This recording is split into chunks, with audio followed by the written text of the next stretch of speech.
நான் உன்னை விட்டு விலகுவதும் இல்லை, உன்னை கைவிடுவதும் இல்லை.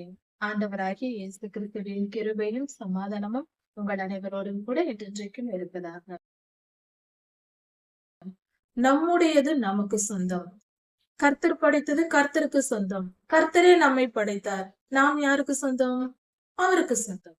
அவருக்கு சொந்தமானது யாருக்கு வேலை செய்ய வேண்டும்? அவருக்கு வேலை செய்ய வேண்டும். நம் வீட்டு ஃப்ரிட்ஜ் நமக்கு தான் வேலை செய்கிறது. நம் வீட்டு வாஷிங் மிஷின் நமக்கு தான் வேலை செய்கிறது. அடுத்தவருக்கு அல்ல. நாம் மட்டும் ஏன் அப்படி தெரிய வேண்டும்?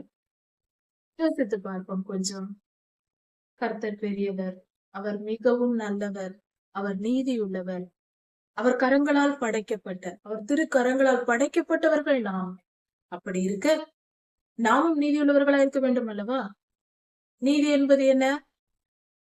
கர்த்தர் நம்மை படைத்தார். அவர் நம் சிருஷ்டிகர்த்தா. அவருக்கு நாம் கீழ்ப்படிய வேண்டும். அதுதான் நீதி. அதுதான் நியாயம். அவர் விருப்பப்படி, அவர் கட்டளைப்படி நாம் அதை கேட்டு கீழ்ப்படிந்து வாழ வேண்டும். அடங்கி வாழ வேண்டும் அவருக்கு. ஏசாயா 14ஆம் அதிகாரம் 12ஆம் வசனம் முதல். இந்த அதிகாரத்தை குறித்து ஒரு ஆழமான காரியங்கள் சிலவற்றை தியானிக்க வேண்டும். ஏசாயா 14ஆம் அதிகாரம் ஒரு புது ஞானத்தை நமக்கு வெளிப்படுத்துகிறது. ஒரு புதிய காரியத்தை வெளிப்படுத்துகிறது. இதுவரை நாம் கேட்டிருக்கலாம் அல்லது முழுமையாய் தெரிந்திருக்காமலும் கூட இருக்கலாம். ஒரு புதிய உலகம், ஒரு புதிய ஒரு வாழ்க்கை, ஒரு புதிய ஒரு பிம்பம் என்று சொல்லலாம். அப்படிப்பட்ட ஒரு காரியத்தை வெளிப்படுத்தி காட்டுகிறது. ஏசாயா 14, எசேக்கியேல் 28, யோபு முதல் 1-2 அதிகாரங்கள், ஆதியாகமம் முதல் 3 அதிகாரங்கள், வெளிப்படுத்தல் 18, 19, வெளிப்படுத்தல் முழுவதும் என்றே சொல்லலாம். இன்னும் பல அதிகாரங்கள், ராஜாக்கள் புஸ்தகங்கள், இப்படிப்பட்ட இடங்களில் பல ஒரு வெளிப்படையான ஒரு காரியம் சொல்லப்படாமல் சற்று மறைமுகமாக, ஆனால் வெளிப்படையாக சொல்லப்பட்டிருக்கிறது. நாம் ஆழ்ந்து கவனித்தால் புரிந்து கொள்ளலாம். அப்படிப்பட்ட ஒரு காரியம் என்ன சொல்லியிருக்கிறது என்றால், நம்முடைய எதிரியான சாத்தானை குறித்து சொல்லப்பட்டிருக்கிறது. நம் நண்பர்களை நாம் சரியாக புரிந்து கொள்ளவில்லை என்றால் மிகப்பெரிய தீமை நமக்கு வந்து விடாது. ஏனென்றால் அவர்கள் நல்லவர்கள், நண்பர்கள். அவர்கள் நமக்கு நன்மை செய்வார்கள். நாம் சரியாக புரிந்து கொள்ளவில்லை என்றாலும் அவர்கள் நமக்கு நன்மை செய்கிறவர்கள் தானே. தீமை வரப்போவதில்லை. ஆனால் ஒரு சத்துரு இருக்கிறான் என்றால் அவனை நாம் எந்த அளவுக்கு முழுமையாய் புரிந்து கொள்கிறோமோ அந்த அளவுக்கு நாம் வெற்றி பெறுவது சுலபமாய் இருக்கும். சத்ருவை குறித்து மிகவும் கவனமாக தெரிந்து வைத்திருக்க வேண்டியது அவசியமா இருக்கிறது. அவனை புகழ்ந்து பாராட்டுவதற்கல்ல, அது ஒரு புகழ்ச்சிக்குரிய காரியம் அல்ல. அவனை அழிப்பதற்கு நாம் ஞானம் உடையவர்களாய் நடக்க வேண்டும். அவனுக்கு கர்த்தர் ஞானத்தை கொடுத்திருந்தார். அவனுக்குள் ஞானம் இருக்கிறது. அதை அழிக்க வேண்டும் என்றால் அதை மிஞ்சின ஞானம் உடையவர்களாய் நாம் இருக்க வேண்டும். அவனை மிஞ்சுகிறவர்களாய் நாம் இருந்தால்தான் அவனை வெற்றி பெற முடியும். அவனை மிஞ்சும் பலம் பிறப்பிலேயே நமக்கு கிடையாது. சற்று சிறியவனாக தான் கர்த்தர் மனிதனை படைத்திருக்கிறார். மனிதன் பிறப்பே அப்படிதான். ஆனால் நம்மால் அவனை வெல்ல முடிகிறது. ஒவ்வொரு நாளும் கர்த்தருடைய பிள்ளைகள் அவனை நாம் ஜெயிக்கிறோம். எப்படி? அவன் மேல் வெற்றி கொள்கிறோம். எப்படி என்றால், கர்த்தர் நம்மோடு இருப்பதினால். அவன் பொல்லாதவன். அவன் பலம் பெரியதா இருக்கட்டும் நம்மை விட. ஆனால் அவனையும் நம்மையும் படைத்த சிருஷ்டிகர்த்தாவாகிய ஆண்டவர் நம்மோடு இருப்பதினால் அவனை நாம் தினம் தினம் வெற்றி பெற்றுக் கொண்டிருக்கிறோம். சர்வ வல்லமை உள்ளவரே நம்மோடு இருக்கும் போது நமக்கு பலன் இருந்தால் என்ன, இல்லாவிட்டால் என்ன, கர்த்தரே நம்மை வழி நடத்தி வருகிறார். கர்த்தருக்கு கீழ்ப்படிதலை கற்றால் போதுமானது. மிகப்பெரிய காரியங்கள் நாம் ஒன்றும் சாதிக்க தேவையில்லை. கர்த்தருக்கு கீழ்ப்படிந்து கேட்டு நடந்தால் போதும். அது கடினமான காரியம் அல்ல. கர்த்தரிடத்தில் அன்பு வந்துவிட்டால் கீழ்ப்படிதல் தானாக வந்துவிடும். அது ஒரு பெரிய எதற்கும் பாடுபட தேவையில்லை. கர்த்தர் எல்லா காரியத்தையும் நமக்கு சுலபமாக தான் வைத்திருக்கிறார். விசுவாசிப்பது, ஜெபிப்பது, கீழ்ப்படிவது எல்லாம் சுலபம்தான். நாம் முழுமையாய் கர்த்தரிடத்தில் அன்பு கூறும்போது. அன்பு இல்லாவிட்டால் அது மிக கடினமாக தான் தோன்றும். சற்று கவனித்து பார். பொல்லாதவன் யார்? உலக தோற்றத்திற்கு முன்பு என்ன நடந்தது? ஒரு காரியம் என்னவென்றால், ஒரு புதிய காரியமாக தோன்றும். ஆனால் இது புதியதல்ல. இது மிக மிக பழையது. மனிதனுக்கு முன்பாக இந்த பூமியில் சிருஷ்டிப்புகள் இருந்திருக்கின்றன. இன்றைய விஞ்ஞானம் சொல்லுகிறது சில மிருகங்களின் எலும்புகள், அந்த மிருகங்கள் வாழ்ந்ததற்கான தடயங்கள், சில பொருட்கள் கிடைக்கும் பொழுது அதை பார்த்து விஞ்ஞானிகள் சொல்லுகிறார்கள், இது 10,000 வருடங்களுக்கு முன்பாக உருவானது, 20,000 வருடங்களுக்கு முன்பாக உண்டானது, பல கோடி ஆண்டுகளுக்கு முன்பாக உண்டானது என்று சொல்லுகிறார்கள்.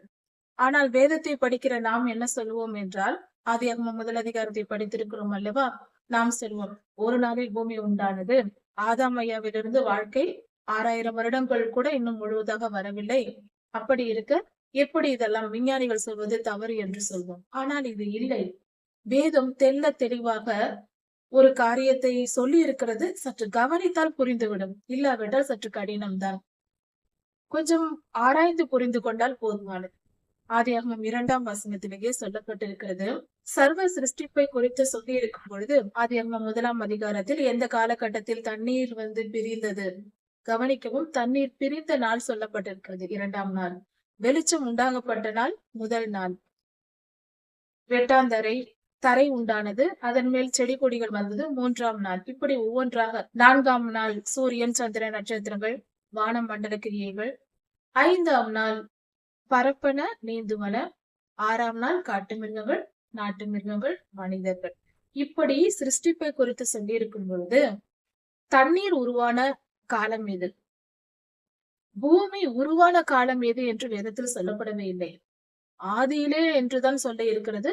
எந்த நாட்கள் எத்தனை வருடங்கள் எல்லாம் சொல்லவில்லை. பூமி உண்டான நாள் தெரியாது, நீர் உண்டான நாள் தெரியாது, காற்று உண்டான நாள் தெரியாது. இவைகள் எல்லாம் விஞ்ஞானத்தின் கூற்றுப்படி பல ஆயிரக்கணக்கான கோடிக்கணக்கான ஆண்டுகளுக்கு முன்பே உண்டானது என்று சொல்லப்படுகிறது. விஞ்ஞான கூற்று உண்மையாக கூட இருக்கலாம். ஏனென்றால் வேதம் அதைதான் சொல்லி இருக்கிறது. சிருஷ்டிப்பு வெளிச்சத்திலிருந்துதான் தொடங்குகிறது. நமக்கு முதல் நாள் என்று சொல்லப்படுவது வெளிச்சம் உண்டான நாளிலிருந்து சொல்லப்படுகிறது. 2ஆம் வசனத்தை பார்க்கும்போது பூமியானது தண்ணீருக்குள் இருந்தது, தண்ணீர் சூழ்ந்திருந்தது, பரிசுத்த ஆவியானவர் அதன் மேல் அசைவாடி கொண்டிருந்தார் என்று சொல்லப்பட்டிருக்கிறது. அப்படியானால் அசைவாடி கொண்டிருந்தார் என்று சொல்லும் பொழுது தண்ணீர் இருந்த நாள் எது என்று சொல்லவில்லை அல்லவா? காற்று சொல்லவில்லை, காற்றின் மூலக்கூறுகள், தனிமங்கள், இவைகள் உண்டானது சொல்லப்படவில்லை. இதெல்லாம் நாமாக கற்பனை செய்து கொண்டு இந்த 6,000 வருடத்தில் தான் வந்தது என்று நினைக்க கூடாது. ஏனென்றால் ஒரு நாள் என்பது ஆதியாகமம் 1 அதிகாரத்தின்படி ஒரு 1000 வருடம் என்று சொல்லுகிறார்கள். அது உண்மையாக இருக்கலாம், தவறில்லை. ஆனால் அது உண்மைதான் என்றே நம்புவோம். ஆனால் அதற்கு முன்பாகவே, பல ஆண்டுகளுக்கு முன்பாக, ஆயிரக்கணக்கான ஆண்டுகளுக்கு முன்பாகவே பூமி இருந்தது என்றே வேதம் சொல்லுகிறது. மனித இனம் தோன்றுவதற்கு முன்பாக வானத்திலே லூசிபர் என்பவன் இருந்தான். அவனுடைய செயல்கள், அவன் பெருமை கொண்டான் இருதயத்தில், கர்த்தருக்கு சமமாவேன், கர்த்தருக்கு மேலாக என் சிங்காசனத்தை உயர்த்துவேன், கர்த்தருடைய சிங்காசனத்திற்கு மேலாக என்னுடைய சிங்காசனத்தை உயர்த்துவேன் என்று அவன் பெருமை கொண்டான். அதனால் கர்த்தர் அவனை கீழே தள்ளினார் என்று நாம் அவனுடைய பதவியை, கர்த்தர் கொடுத்திருந்த அந்த தகுதியை பிடுங்கி அவனை கீழே தள்ளிவிட்டார். அவன் சாத்தானாய் மாறினான் என்று நாம் அறிந்திருக்கிறோம். கடந்த செய்தியில் நாம் தியானித்தோம். அவன் பெருமை கொண்டான், அதனால் இப்படி நடந்தது. அதன் பின்பாக அவன் பரலோகத்தில் இருக்கிற எல்லா சிருஷ்டிப்புகளை விட மிக உயர்ந்த ஸ்தானத்தில் வைக்கப்பட்டவன். அதாவது இன்றைக்கு ஒரு தேசம் என்று இருந்தால் அதில் ஒரு பிரதம மந்திரி இருப்பார், பிரைம் மினிஸ்டர் இருப்பார், அவருடைய PA இருப்பார்கள்.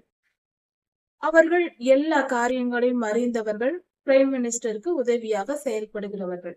அவர்களுடைய ஸ்தானம் மிகவும் உயர்ந்த ஸ்தானம். அது போல பரலோகத்தில் லூசிபர் இருந்தான். அவன் அவ்வளவு பெரியவனாய் இருந்த பொழுதும் அவன் செய்த தவறினால் அவன் தாழ்த்தப்பட்டு கீழே விழுந்தான் என்றாலும் அவனுக்கிடத்தில் எந்த வல்லமையும் கிடையாது. தந்திர புத்தி மட்டுமே உண்டு. ஏமாற்று வேலை, தந்திரம் செய்வது அவனுடைய குணமாயிருந்தது. ஆதியாகமம் 3ஆம் அதிகாரத்தில் பார்க்கிறோம். அந்த குணத்தை வைத்துக் கொண்டு நம்மை அவன் கெடுப்பது கூட, நமக்கு தீங்கு செய்வது கூட நம் கைகளை வைத்தே செய்வான். நம்முடைய இருதயத்தில் துர்க்குணத்தை உண்டு பண்ணுவான். அதன் மூலம் தவறு செய்ய வைத்து கர்த்தரிடத்தில் அடி வாங்க வைப்பான். அதாவது சிறு பிள்ளைகள் பள்ளியில் இருக்கும் பொழுது ஒரு 5-6 வயது பிள்ளைகள் பள்ளியில் அமர்ந்து படித்துக் கொண்டிருந்தால் அந்த வகுப்பிலேயே சில கொஞ்சம் மிகவும் குறும்பு பண்ணுகிற பிள்ளைகள் இருப்பார்கள். அதை குறும்பு என்று சொல்லுகிறோம். ஆனால் அது அந்த துர்க்குணங்கள் தான் காரணம். அந்த துர்க்குணம் உள்ள சில பிள்ளைகள் என்ன செய்வார்கள் என்றால், அமைதியா இருக்கிற பிள்ளைகளையும் எதையாவது தூண்டிவிட்டு அவர்களை ஏதாவது தவறு செய்ய வைத்து தண்டனை வாங்கி கொடுப்பார்கள். இது நடக்கும் சிறு பிள்ளைகளாய் இருக்கும்போது பள்ளி பருவத்திலேயே நடக்கிற காரியம். அதுதான் இன்றைய நிஜ வாழ்க்கையில் பெரியவர்களுக்கும் நடக்கிறது. அன்று அதே சாத்தான் தான் இன்று நம்மை அப்படித்தான் செய்கிறான். எப்படி என்றால் நம்மை இச்சைகளை காட்டி பாவம் செய்ய வைப்பான். ஒரு அழகான நகை வாங்க வேண்டும் என்று ஆசையை காட்டுவான். அழகான துணிகள் வாங்க வேண்டும் என்ற ஆசையை காட்டுவான். சினிமா பார்க்க வேண்டும் என்ற ஆசையை காட்டுவான். பொழுதுபோக்கு காரியங்களில் ஈடுபடும்படியாக நம் கண்களுக்கு இச்சையை காட்டுவான். அந்த இச்சையில் மயங்கி நாம் தெரிவோம். பணத்தாசையை காட்டுவான், பெண் ஆசையை காட்டுவான். இப்படி எதையாவது இச்சையை தூண்டிவிட்டு நம்மை பாவம் செய்ய வைத்து மரணம் வரைக்கும் கொண்டு போய் அக்னி கடலில் தள்ளுவது அவனுடைய நோக்கம். இதை ஏன் அவன் செய்கிறான்? அவன் செய்ய வேண்டிய காரணம் என்ன? அவனுக்கும் நமக்கும் என்ன சம்பந்தம்? இதுதான் லூசிபர் கீழே விழுந்த அந்த ஸ்தானமானது அவன் இருந்த ஸ்தானம் இப்பொழுது வெறுமையா இருக்கிறது. கர்த்தருடைய சிங்காசனத்தின் அருகில் சமமாக உட்கார்ந்திருந்தவன். கர்த்தருடைய அருகில் உட்கார்ந்திருந்தவன் அவன். அப்படி இருந்தும் வேதம் சொல்லுகிறது, உன்னை முத்திரை மோதிரமாக வைத்தேன் என்று கர்த்தர் சொல்லியிருக்கிறார். லூசிபரை முத்திரை மோதிரம் போல வைத்திருந்தாராம். அப்படி என்றால் அது மணவாட்டியை குறிக்கும். மணவாட்டி என்ற ஸ்தானத்தில் வைத்திருந்தார். ஆனால் அவன் செய்த பாவத்தின் நிமித்தம் அவனை கீழே தள்ளினார். பெருமையின் நிமித்தம் கீழே விழுந்தவன். ஆனால் அந்த ஸ்தானம் இன்னும் காலியாக தானே இருக்கிறது. அதற்கு பதிலாக அவனுக்கு பதிலாக கர்த்தர் நம்மை படைத்தார். மனித இனத்தை உருவாக்கினார். பூமியை உருவாக்கி, பூமி ஏற்கனவே இருந்தது, தண்ணீர் இருந்தது, அதிலிருந்து அந்த பூமியை சரிப்படுத்தினார். ஏனால் அது உருவமற்று இருந்தது என்று சொல்லப்பட்டிருக்கிறது. ஒழுங்கின்மையும் வெறுமையுமாய் இருந்தது, ஒழுங்காக இல்லை. அதையெல்லாம் சரிப்படுத்தி கர்த்தர் அதை வெறுமையெல்லாம் நிறைவாக்கி வெளிச்சத்தை கொடுத்து, தண்ணீரை 2ஆக பிரித்து, தரையை உண்டு பண்ணி, செடி கொடிகளை வரவழைத்து, வானத்தில் வெளிச்சம் கொடுக்க நட்சத்திரங்களை கோள்களை உண்டாக்கி, சூரியன் சந்திரன் இவைகளை எல்லாம் உருவாக்கி, அதன் பின்பாக பறக்கிற பறவைகள், பூமியில் தண்ணீரில் நீந்துகிற இவைகளை எல்லாம் சிருஷ்டிப்புகள், நீந்துவன இவைகளை படைத்து, மிருகங்கள் எல்லாவற்றையும் படைத்து, கடைசியில் மனிதனை படைத்து நீங்கள் ஆண்டு கொள்ளுங்கள். இதை நாம் வயலில் நாற்றாங்கால் போல நம்மை இந்த இடத்தில் ஆயத்தப்படுத்துவதற்காக இந்த பூமியையும் அதில் ஏதேன் தோட்டத்தையும் படைத்து ஆதாம் வரையும் படைத்து வைத்தார். இப்பொழுது நாம் எதற்காக படைக்கப்பட்டிருக்கிறோம்? கர்த்தரின் சாயலாய் படைக்கப்பட்டிருக்கிறோம். கர்த்தருடைய சிங்காசனத்தில் அமர்வதற்கு, அவர் கூட அமர்ந்திருப்பதற்கு படைக்கப்பட்டிருக்கிறோம். அந்த ஸ்தானமானது அவனுக்கு ஏற்கனவே சொந்தமா இருந்தது. அவனுடைய ஸ்தானத்தில் நாம் உட்கார போகிறோம். இப்பொழுது அவனுக்கு என்ன செய்யும்? நான் கீழே தள்ளப்பட்டு விட்டேன், என்னுடைய ஸ்தானத்தில் இன்னொருவனா, அவனை வரவிட மாட்டேன். அந்த துர்க்குணம் அவனிடத்தில் உண்டு. அதற்காக தான் மனிதர்களை இச்சையை காட்டி வஞ்சித்து இவ்வுலகத்தில் இன்பமாயிரு என்று காண்பிப்பான். எல்லா பொழுதுபோக்கு நிகழ்ச்சிகளும், இந்த உலகத்தில் தீயவர்கள் காட்டுகிற வழிகள் எல்லாம் இன்பமாயிரு, வாழ்க்கையை அனுபவி என்று. வாழ்க்கையை அனுபவிப்பதற்காக இந்த பூமியில் பிறக்கவில்லை. வேலை இருக்கிறது. அன்று ஆதாமும் ஏவாளும் பாவம் செய்தார்கள். நம் முன்னோர்கள், ஆதி பிதாக்கள், அவர்கள் செய்த பாவத்தின் நிமித்தம் என்ன நடந்தது? சாத்தான் இந்த பூமிக்கு வந்தான். அவனை வரவழைத்தது மனித இனமாகிய நாம் தான். அவனை விரட்டுவதற்கு தான் இந்த உலகத்தில் நாம் பிறந்திருக்கிறோம். அவனை எப்படி விரட்டுவது? நாம் பரிசுத்தமாய் வாழும்போது அவன் தோற்று போய் ஓடி போவான். மனித இனத்தின் பரிசுத்த வாழ்வுதான் நம்முடைய சாதனையா இருக்கிறது. நாம் சாதிக்க வேண்டிய சாதனை, ஒவ்வொரு மனிதனும் சாதிக்க வேண்டிய சாதனை பரிசுத்த வாழ்வு. பரிசுத்தமாய் வாழ்ந்து இச்சைக்கும் உலக மோகங்களுக்கும் இடம் கொடுக்காமல் அவைகளை தூக்கி போட்டு மிதித்து பரிசுத்த வாழ்வு வாழ்ந்து அது நிமித்தம் கர்த்தருக்கு மகிமையை உண்டு பண்ணவும் பொல்லாத சாத்தானை அழிக்கவும் தான் நாம் பிறந்திருக்கிறோம். மனித இனத்தின் சாதனையாக இருக்க வேண்டியது, கர்த்தர் நம்மை எதை சாதிக்க அனுமதித்திருக்கிறார் இந்த உலகத்திற்கு என்றால் இதற்குதான். எதையோ சாதனை, பணம் சம்பாதிப்பது சாதனை, புகழ் சம்பாதிப்பது சாதனை என்று சொல்லிக் கொண்டு திரிகிறோம். ஆனால் அது உண்மை இல்லை, எல்லாம் மாயை. பிரசங்கி சொல்லப்பட்டிருக்கிறதே, எல்லாம் மாயை. உலகத்தின் காரியங்கள் எதையும் நாம் சாதிக்க பிறக்கவில்லை. அதனால் என்ன ஆக போகிறது? மரணம் அடைந்த பின்பு எந்த புகழ் வரப்போகிறது, எந்த பணம் வரப்போகிறது, எதை நாம் சுமந்து கொண்டு போக போகிறோம்? வார்த்தையால் சொல்லுகிறோம் எதை சுமந்து கொண்டு போக போகிறோம் என்று. ஆனால் அதை உணர்வால் உணர்ந்திருக்கிறோமா? யோசித்து பார்ப்போம். மனித வாழ்வு சாதிக்க பிறந்திருக்கிறோம். அதற்காக கொடுக்கப்பட்டிருக்கிறது. கர்த்தரே கொடுத்திருக்கிறார்.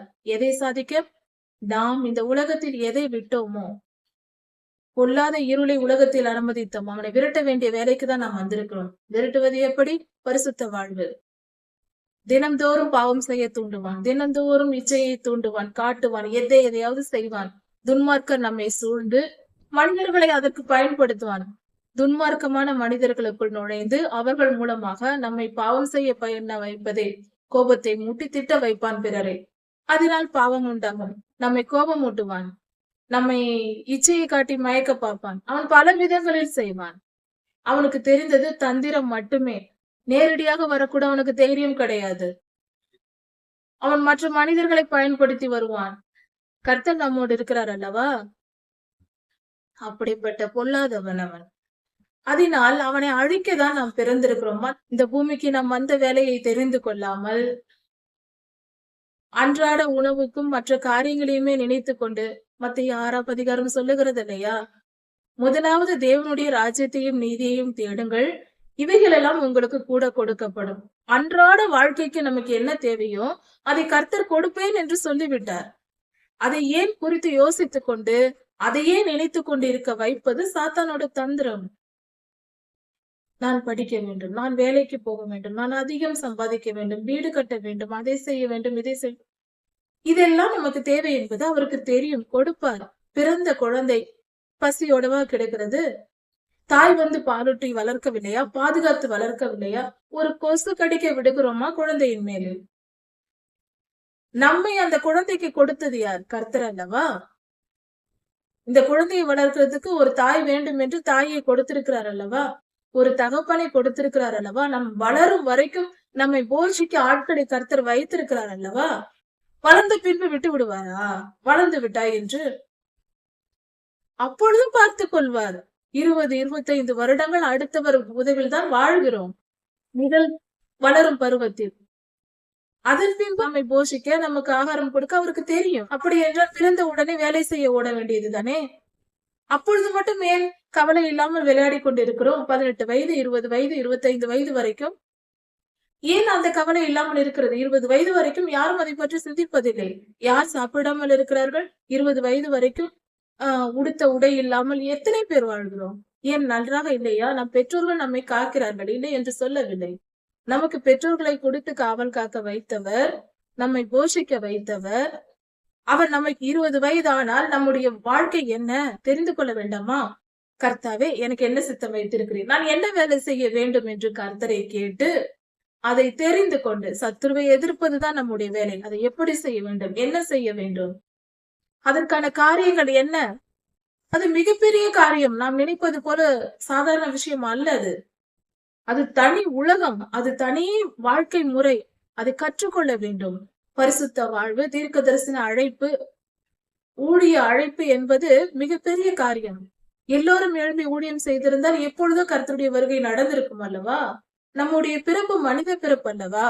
அன்றாட தேவைகள் மட்டும் நினைத்து வாழக்கூடாது. எதற்காக பிறந்தோம்? ஏன் இந்த தேவைகள் நமக்கு? ஏன் இதை நிறைவாக்கி கொள்ள வேண்டும்? ஏன் பிறக்க வேண்டும்? இந்த கேள்விக்கு பதிலை நாம் ஏற்படுத்திக் கொள்ள வேண்டும். வேதம் இதை தெளிவாக இந்த வேத பகுதிகளில் சொல்லுகிறது.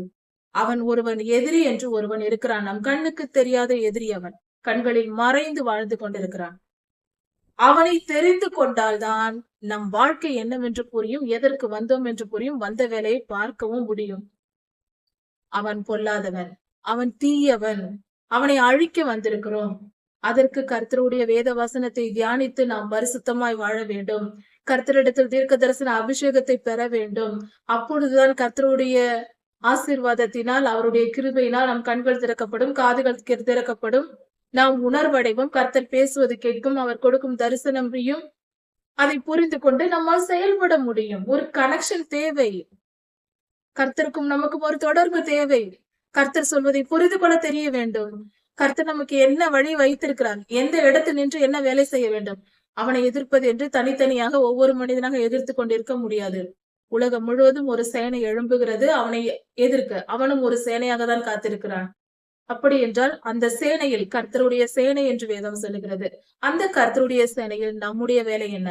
நம் பங்கு என்ன? நாம் எந்த இடத்தில் நிற்க வேண்டும்? எந்த இடத்திலிருந்து தாக்க வேண்டும்? எந்த யுத்தத்தை செய்ய வேண்டும்? எப்படி வாழ வேண்டும்? இதையெல்லாம் கர்த்தரிடம் தான் கேட்டு பெற வேண்டும். மற்றவர்கள் சொல்ல முடியாது. நம் வாழ்வை குறித்து திட்டம் வைத்திருப்பவர் அவரிடம் தான் நாம் கேட்டு பெற வேண்டும். எப்படி பெறுவது? அவரிடத்தில் காத்திருக்க வேண்டும். அவருடைய சமூகத்தில் காத்திருந்து பெற்றுக்கொள்ள வேண்டும். சுவாமி, உம்முடைய சேனையில் நானும் ஒருவனாயிருக்கிறேன். என்னை ஏற்றுக்கொள்ளும், என்னை ஆளுகை செய்து வழி நடத்தும், உம்முடைய சித்தத்தை எனக்கு வெளிப்படுத்தும், நான் என்ன செய்ய வேண்டும் என் மனதார நம் இருதயத்தை திறந்து கேட்கும் பொழுது கர்த்தர் நிச்சயம் வெளிப்படுத்துவார். நாம் பணம் சம்பாதிக்கிறேன் என்று அதையே நினைத்துக் கொண்டு, நம் தனிப்பட்ட வாழ்க்கையே நினைத்துக் கொண்டு ஏன் பிறந்தோம் என்ற சிந்தை இல்லாமல் எல்லோரையும் போல மிருகங்கள் போல பிறப்பது, வாழ்வது, திருமணம் செய்வது, குழந்தைகளை பெறுவது, பின்பு அவர்களை காப்பாற்றுவது, வயது முதிர்ந்ததும் இறந்து விடுவது. இதற்காகவா நாம் பிறந்தோம்? இல்லையே. இதெல்லாம் வாழ்வதற்கு அன்றாட காரியம், அவ்வளவுதான். தினமும் குளிப்பது போல, சாப்பிடுவது போல. இதற்காக வரவில்லை. வந்ததற்கு ஒரு நோக்கம் உண்டு. நாம் இந்த பூமியில் இருப்பதற்கான நோக்கம் உண்டு. அதை கர்த்தரிடத்தில் கேட்டு பெற்றுக்கொள்ள வேண்டும். சத்துருக்களை எதிர்க்க வேண்டும். நம் சத்துருவாகிய சாத்தானை எதிர்க்க வேண்டும். அவன் எப்படி வந்தான்? அவன் நம்மை எதிர்த்து கொண்டிருக்கிறான். நாம் உணர்வில்லாமல் கண்மூடி கொண்டிருக்கிறோம். அவன் எதிரில் இருப்பதை நாம் உணராமல் இருக்கிறோம். அதனால்தான் நம் வாழ்க்கையில் பல துன்பங்களை அனுபவித்துக் கொண்டிருக்கிறோம். அதை புரிந்து கொண்டால், அவனை தெரிந்து கொண்டால் வெற்றி நிச்சயம். நம்மை அவனால் ஜெயிக்க முடியாது. அவன் ஒன்றும் செய்ய முடியாது. அவன் தோற்று போய் ஓடி விடுவான். என்ன செய்ய வேண்டும்? அதற்கு கர்த்தரை தேட வேண்டும். கர்த்தரை தேடுவது என்றால் மன வாஞ்சையோடு, உள்ளான இருதயத்திலிருந்து, உண்மையான அன்போடு, முழு அன்பு. ஒரு பிறந்த குழந்தை தாயை நேசிப்பது போல முழு அன்பு, பரிசுத்தமான அன்பு, கர்த்தரை நேசித்து. அது எப்படி வரும்? அவர் நம்மை சிருஷ்டித்தவர் என்பதை புரிந்து கொள்ளும் பொழுது, அவர் நம் தகப்பன், அவர் நம்மை இந்நாள் வரை காத்திருக்கிறார், நம்மை வாழ வைத்திருக்கிறார். அவருக்கு நாம் செய்ய வேண்டும். ஒரு காரியம் புரிந்து கொள்வோம். அவரிடத்தில் அன்பு கூறுவதற்கு ஒரு நீதி இருக்கிறது. அவர் நம்மை படைத்தவர், அவர் நம்மை காத்து வருகிறவர், நம் ஜீவன் அவர் கைகளில் இருக்கிறது. அவருடைய சிருஷ்டிப்பில் நாமும் ஒருவர். அப்படி என்றால் அவருக்கு கீழ்ப்படிவது நீதி அல்லவா? இந்த நீதியை புரிந்து கொண்டால் நாம் கீழ்ப்படிவோம். அதுதானே முறை. நம்மை நாம் படைத்துக் கொள்ளவில்லை நம் விருப்பப்படி வாழ்வதற்கு. உலக இச்சைகளில் வாழ சொல்லும் சாத்தானின் பேச்சை கேட்டு வாழ்வதற்கு அவன் நம்மை படைக்கவில்லை. நம்மேல் அவனுக்கு எந்த அதிகாரமும் இல்லை. நாம் நம் வீட்டில் ஒரு ஃப்ரிட்ஜ் வாங்குகிறோம் என்றால் அது நமக்கு சொந்தமானது. நாம் சமைக்கிற சமையல் நமக்கு சொந்தமானது. அடுத்தவர்கள் எடுத்துக்கொண்டு போனால் சும்மா விட்டு விடுவோமா? நம்முடையது நமக்கு சொந்தம். கர்த்தர் படைத்தது கர்த்தருக்கு சொந்தம். கர்த்தரே நம்மை படைத்தார். நாம் யாருக்கு சொந்தம்? அவருக்கு சொந்தம். அவருக்கு சொந்தமானது யாருக்கு வேலை செய்ய வேண்டும்? அவருக்கு வேலை செய்ய வேண்டும். நம் வீட்டு ஃப்ரிட்ஜ் நமக்கு தான் வேலை செய்கிறது. நம் வீட்டு வாஷிங் மிஷின் நமக்கு தான் வேலை செய்கிறது. அடுத்தவருக்கு அல்ல. நாம் மட்டும் ஏன் அப்படி தெரிய வேண்டும்? யோசித்து பார்ப்போம் கொஞ்சம். கர்த்தர் பெரியவர், அவர் மிகவும் நல்லவர், அவர் நீதியுள்ளவர், அவர் கரங்களால் படைக்கப்பட்ட, அவர் திருக்கரங்களால் படைக்கப்பட்டவர்கள் நாம். அப்படி இருக்க நாமும் நீதியுள்ளவர்களா இருக்க வேண்டும் அல்லவா? நீதி என்பது என்ன? கர்த்தர் நம்மை படைத்தார், அவர் நம் சிருஷ்டிகர்த்தா, அவருக்கு நாம் கீழ்ப்படிய வேண்டும். அதுதான் நீதி, அதுதான் நியாயம். அவர் விருப்பப்படி, அவர் கட்டளைப்படி நாம் அதை கேட்டு கீழ்ப்படிந்து வாழ வேண்டும், அடங்கி வாழ வேண்டும் அவருக்கு. இதுதான் நீதி, இதுதான் நியாயம். இதைதான் செய்ய வேண்டும். வேறு ஒன்றும் இல்லை. பெரிய கற்றுக்கொள்ளக்கூடிய காரியம் ஒன்றும் இல்லை. சுலபம்தான். அவர் படைத்தால் அவருக்கு சொந்தம். அவர் சொல்வதை நாம் கேட்க வேண்டும். ஒரு அலுவலகத்தில் வேலை செய்ய போகிறோம். அந்த அலுவலகத்தின் சட்டதிட்டங்களுக்கு கீழ்ப்படுகிறோம் அல்லவா? ஏனென்றால் சம்பளம் கொடுக்கிறார்கள், கீழ்ப்படிந்துதான் நடக்க வேண்டும். சரி, பள்ளிக்கு செல்கிறோம், பிள்ளைகள் அந்த பள்ளியின் சட்டதிட்டங்களுக்கு கீழ்ப்படுகிறது அல்லவா? எங்கு உட்கார வேண்டும், எப்படி நிற்க வேண்டும், எல்லாவற்றையும் ஆசிரியர்கள் சொல்லித் தரும்போது அதை கீழ்ப்படிந்துதானே ஆக வேண்டும் அந்த பிள்ளைகள். இதற்கெல்லாம் மனிதர்கள் கீழ்ப்படியலாம். சர்வ சிருஷ்டி கர்த்தாவுக்கு நாம் அவர் சொல்வதை கேட்பதற்கு யோசிக்க வேண்டுமா? இதுவே நியாயம் என்றால் அது எவ்வளவு பெரிய நியாயம் நீதி. கர்த்தருக்கு கீழ்ப்படிவது யோசித்து பார்ப்போம் கொஞ்சமாவது. நம்மை நாம் உருவாக்கி கொள்ளவில்லை, நம்மை நாம் படைக்கவில்லை. 5 வயது வரைக்கும் நாம் எங்கு இருந்தோம், என்ன இருந்தோம் என்று நம்மை குறித்து நமக்கு என்ன தெரியும்? நம்மை பற்றி ஒன்றும் நமக்கே தெரியாது. நாம் வளர்ந்த பின்புதான் புரிந்து கொள்கிறோம். நாம் இந்த குடும்பத்தில் பிறந்திருக்கிறோம், இந்த ஊரில் பிறந்திருக்கிறோம், இந்த உலகம் இப்படி இருக்கிறது, நிறங்கள் என்ன, உருவங்கள் என்ன, வயது என்றால் என்ன, மரணம் என்ன, பிறப்பு என்ன, எல்லாம் வாழ்க்கையை பார்த்துதான் கற்றுக்கொள்கிறோம். அப்படி இருக்க நம்மை நாமே உருவாக்கி கொள்ளவில்லை. நம் விருப்பப்படி வாழ நமக்கு உரிமை இல்லை. கர்த்தருக்கு கீழ்ப்படிய வேண்டும். அப்படி நாம் கர்த்தருக்கு கீழ்ப்படிதல் என்பது அடிமைத்தன வாழ்க்கை அல்ல. கர்த்தர் நம்மை அடிமையாக்க விரும்புவதே இல்லை. அதையும் புரிந்து கொள்ள வேண்டும்.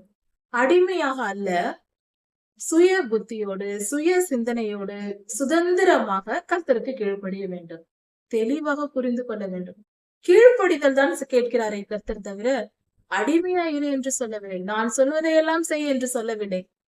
அவர் சொல்வார், நாம் மனதால் கீழ்ப்படிந்து நடக்க வேண்டும். அது நமக்கு சரி என்று ஏற்றுக்கொண்ட பின்புதான் அதை நாம் செய்ய போகிறோம்.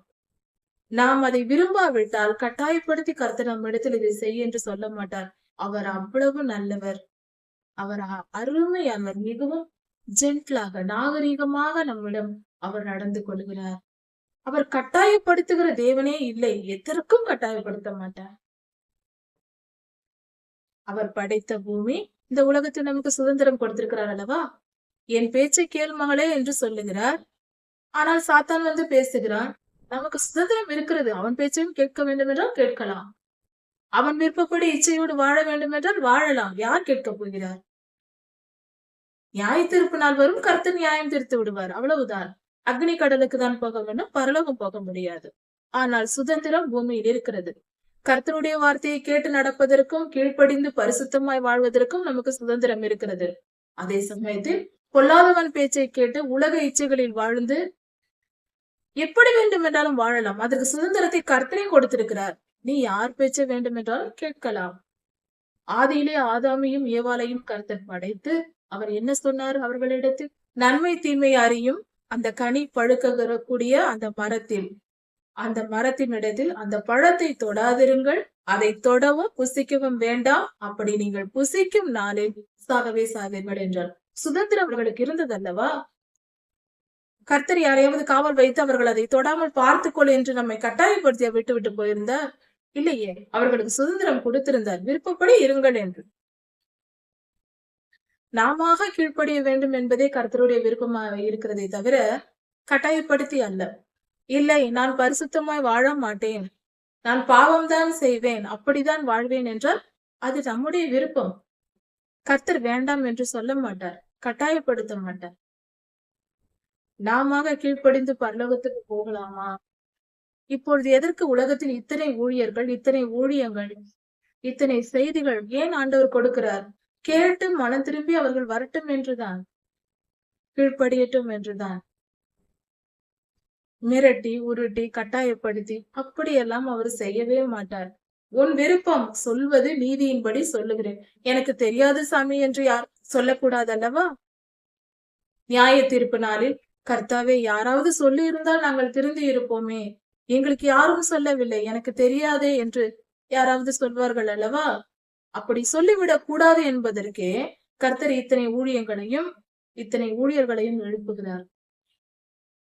நோவாயாவின் காலத்தில் ஜலப்பிரளயம் வந்து அழிந்த போது 100 வருடம் நோவாயா பிரசங்கித்தார், யாரும் கீழ்ப்படியவில்லை. கீழ்ப்படியாமல் போன நோவாயா எல்லாருக்கும் சொன்னாரா என்று தெரியவில்லை. சொல்லாமல் பலரை விட்டு இருக்கலாம். அவர்கள் எல்லாம் இறந்தவர்கள் எங்கே போயிருக்கிறார்கள்?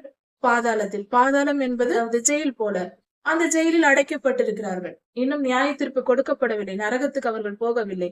இதுவரை இருந்தவர்கள் பாதாளத்தில் தான் இருக்கிறார்கள்.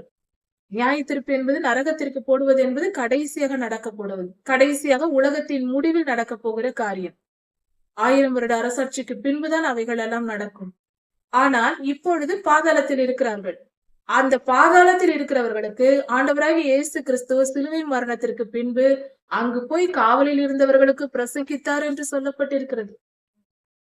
பாதாளத்திற்கு போய் கர்த்தரை பிரசங்கித்தார். ஏனென்றால் அவர்களுக்கு கர்த்தருடைய நீதி சொல்லப்படாமல் இருந்திருக்கிறது. அதை போய் அங்கு சொல்லிவிட்டு வந்தார். நீதி நிறைவேற சொல்லப்படுகிறது. காதுள்ளவன் கேட்க கடவன். காதிருந்து இப்படி என்றால் மனம் இருந்தால் கேட்டு கீழ்ப்படிந்து நட, இல்லை என்றால் உன் தலையெழுத்து. நீயே உன் வாழ்க்கையை முடிவு செய்து கொள் என்றே கர்த்தர் சொல்லுகிறார். நன்மையை புரிந்து கொள்வோம். ஞானம் உள்ளவர்களாய் நன்மையை புரிந்து கொண்டு நன்மையை ஏற்றுக்கொண்டு நல்ல வழியை தெரிந்து கொண்டு பரிசுத்தமாய் வாழ்ந்து கர்த்தருக்கு பிரியமாய் வாழ்ந்து பரலோகத்தை சேர்வோம். தீமை வேண்டாம். கர்த்தர் உங்களுக்கு நல்ல சிந்தனையை கொடுத்தருளுவார். நன்மையை புரிந்து கொள்ளும் ஞானத்தையும் கொடுத்தருளுவாராக. அதிகாலையின் மகனாகிய விடிவெளியே, நீ வானத்திலிருந்து விழுந்தாயே என்ற வசனம் கொடுக்கப்பட்டிருக்கிறது.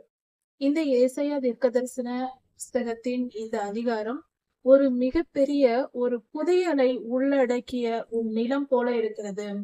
இதில் தோண்ட தோண்ட அதிக புதையல் நமக்கு கிடைக்கும். அதாவது ஞானம் கிடைக்கும். ஏனென்றால் கர்த்தர் ஆவிக்குரிய காரியங்கள், பரலோகத்தை குறித்த காரியங்கள், பூமி, மனிதன், பொல்லாதவன், கர்த்தருடைய தன்மை, அவருடைய ஸ்தானம் போன்ற எல்லா காரியங்களை குறித்தான மறைபொருள்கள் இந்த இடத்தில் கொடுக்கப்பட்டிருக்கிறது. இந்த இடத்தில் இன்று நாம் தியானிக்க போகிற ஒரு காரியம் அதிகாலையின் மகனாகிய விடிவெளியே என்று சொல்லப்பட்டிருக்கிறது. அதாவது பரலோகத்தில் இருந்த உயர்ந்த ஸ்தானத்தில் இருந்த ஒரு தேவதூதர் கூட்டம் பெருமைப்பட்டது. கர்த்தர் கீழே தள்ளினார். அந்த பெருமையினால், இருதயத்தில் கொண்ட பெருமையினால் கர்த்தரால் தண்டிக்கப்பட்டு சாத்தானாய் மாறினான் என்று வேதம் சொல்லுகிறது. அவனுக்கு கர்த்தர் கொடுக்கிற ஒரு பெயர் அதிகாலையின் மகனாகிய விடிவெளியே என்று சொல்லுகிறார். விடிவெள்ளி என்றும் அதிகாலையின் மகன் என்றும் சொல்லப்படுகிறது. விடிவெள்ளி என்றால் அதிகாலையில் நாம் எழுந்திருந்து பார்க்கும்போது ஒரு நட்சத்திரம் தினந்தோறும் வானத்தில் பார்த்தால் தெரியும். அதிகாலையில் தான் அது தெரியும். அப்படி அதிகாலையின் மகன் என்று சொல்லப்பட்டிருக்கிறது. இந்த அதிகாலை என்ற காரியத்தை குறித்து வேதத்தில் நாம் ஆராய்ந்து பார்க்கும் பொழுது, அதிகாலை நேரம் ஒரு நாள் என்று எடுத்துக்கொண்டால் சங்கீதம் 91 சொல்லப்பட்டிருக்கிறது. பகலில் உண்டாகும் பயங்கரத்திற்கும் இருளில் நடமாடும் கொள்ளை நோய்க்கும் என்று சொல்லப்பட்டிருக்கிறது. இருளில் கொள்ளை நோய்கள் அதிகம் பரவும் என்ற பொருள் கொடுக்கப்பட்டிருக்கிறது. அதே போல பகலை குறித்தும் சொல்லப்பட்டிருக்கிறது. இப்படி நேரம், ஒரு நாளின் நேரத்தை குறித்து ஆராய்ந்து பார்க்கும் பொழுது, அதிகாலை நேரம் கர்த்தர் என்ன செய்தார், என்ன செய்ய வேண்டும் என்று நம்மிடத்தில் எதிர்பார்க்கிறார், அந்த நேரத்தினுடைய முக்கியத்துவம் என்ன, அதில் நாம் செய்ய வேண்டிய காரியம் என்ன என்பதை சிறிது ஆராய்ந்து பார்ப்போம். அதிகாலையில் எழுந்து ஜெபிக்க வேண்டும் என்று எல்லா ஊழியர்களும் பொதுவாக பிரசங்கிப்பார்கள். அது மிகவும் சரியான காரியம். பெரியோர்கள் சொல்வது மிக மிக நல்ல காரியம். அதை செய்ய வேண்டும். முதலில் இந்த ஒரு செய்தியை நாம் புரிந்து கொள்வோம். அதிகாலை நேரம் அதிகமாய் ஒரு நாள் தவறாமல் நாம் ஜெபிப்பது நமக்கு நல்லது. அதுதான் சிறந்த நேரம் என்று சொல்லப்பட்டிருக்கிறது. சரி, இதை முதலில் நாம் ஏற்றுக்கொள்வோம். அடுத்தது ஆவிக்குரிய காரியங்களை சற்று நாம் ஆராய்ந்து பார்க்கும்போது, ஆவிக்குரிய எல்லா காரியங்களும் ஒரு நாளின் நேரம் என்று எந்த நேரத்தில் செயல்படும் என்று பார்க்கும்போது அதிகமாய் செயல்படுவது அதிகாலை நேரமாய் இருக்கிறது. இதை குறித்து தியானிக்க போனால் மிகப்பெரிய காரியங்கள் நீண்டு கொண்டே போகும் என்பதனால் சுருக்கமாக பார்ப்போம். அதிகாலை நேரம் என்று சொல்லி ஆராய்ந்து பார்த்தால் முதலில் தூக்கத்தை பற்றி தெரிந்து கொள்ள வேண்டும். எல்லோரும் கண் விழிக்கும் நேரம் அதிகாலை நேரம், காலை நேரம் விழிக்கிறோம். இரவில் நம்முடைய சரீரத்திலிருந்து நம் ஆவி நம்மை விட்டு புறப்பட்டு, அதாவது வெள்ளிக்கயிறு என்று தொடர்பு இருக்கும், ஒரு பட்டம் போல நம் சரீரத்திலிருந்து ஆவி வெளியே பறந்து கொண்டிருக்கும். அது மீண்டும் நமக்குள் உள்ளே வரும்போது அதுதான் நாம் விழித்துக் கொள்வது, தூக்கம் விட்டு விழிப்பது. நம் ஆவி வெளியே சென்று உள்ளே வரும்.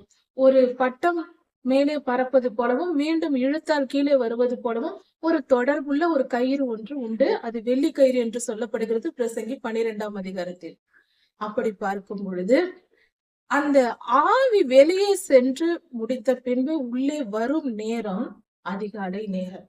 அப்படி நாம் விழிப்படைவது, நன்றாக உறங்கிக் கொண்டிருப்பவர்கள் கூட அறியாமல் சற்று விழிப்படைவது, எழுந்திருக்காவிட்டாலும் சிலர் விழிப்படைவது அதிகாலை நேரமாக இருக்கும்.